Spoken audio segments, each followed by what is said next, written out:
জলপাইগুড়ির লোক এসে বারাসাতে ভোট দিয়েছে, বারাসাতের লোক এসে ভবানীপুরে ভোট দিয়েছে।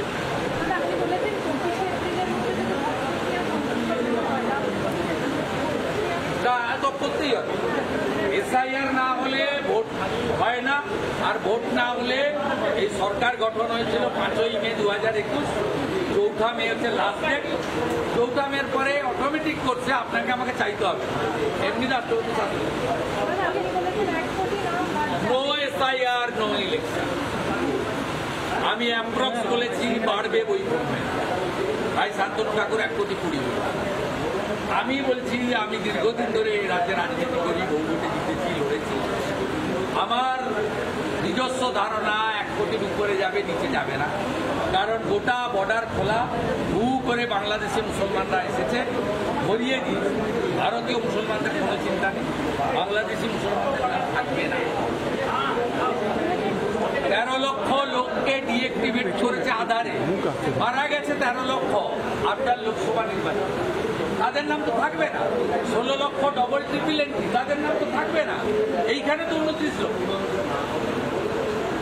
আমি যা বলছি কিছুটা আধারের উপর দাঁড়িয়ে বলছি, মানে এভিডেন্সের উপর দাঁড়িয়ে।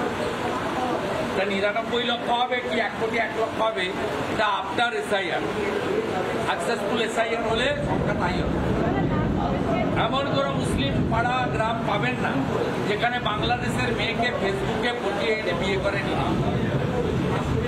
আর তার স্বামীর নাম না দিয়ে বাবার নাম সব চেঞ্জ করিয়ে ফেক আধার কার্ড করে এপিক করেনি, এমন কোনো জায়গা পাবেন। ফেসবুকে পটিয়ে সবকে ঢুকিয়ে এখানে বিয়ে করেনি, আর সব বাবার নাম চেঞ্জ করে তাদের নাম তো থাকবে না। শুধু এসআইআর এর ফর্মই ফিল আপ করতে পারে।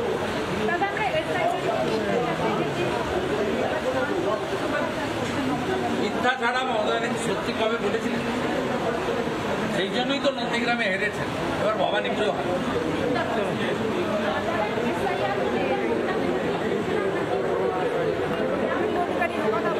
যতক্ষণ না পর্যন্ত এসআইআর হচ্ছে ততক্ষণ পর্যন্ত নির্বাচন হবে না। নো এসআইআর নো ইলেকশন বললেন শুভেন্দু অধিকারী। এবং তিনি আগেও যে কথা বলেছেন যে এই সরকারের মেয়াদ 4 মে 2026 সাল পর্যন্ত, কারণ 5 বছর আগে এই তারিখেই এই সরকার শপথ গ্রহণ করেছিল। সুতরাং যদি তার মধ্যে ভোটের ফলাফল নির্বাচন হয়ে নতুন সরকার 5 তারিখের মধ্যে না হয়, তাহলে অটোমেটিক্যালি স্বয়ংক্রিয়ভাবে সেটা রাজ্যপালের হাতে তার ক্ষমতা চলে যাবে। সুতরাং এর মধ্যে নতুন সরকার গড়তেই হবে। তাই এসআইআর 3-4 মাসের মধ্যে কিভাবে হয় এই প্রশ্ন যে মুখ্যমন্ত্রী করছেন তা কার্যত ধূলিসাৎ করে দিচ্ছেন শুভেন্দু অধিকারী। এবং সেই সঙ্গে এও দাবি করছেন যে যতক্ষণ না পর্যন্ত এসআইআর হচ্ছে ততক্ষণ পর্যন্ত ইলেকশন হবে না, নির্বাচন হবে না।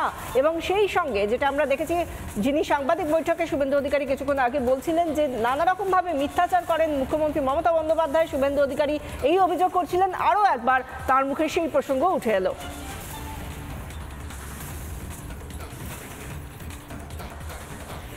নানা ধরনের কন্টেন্ট দেখার জন্য লাইক করুন, শেয়ার করুন আমাদের ফেসবুক পেজ, সাবস্ক্রাইব করুন আমাদের ইউটিউব চ্যানেল। পাশাপাশি অন্যান্য ব্রেকিং নিউজের জন্য অবশ্যই চোখ রাখুন রিপাবলিক বাংলায়।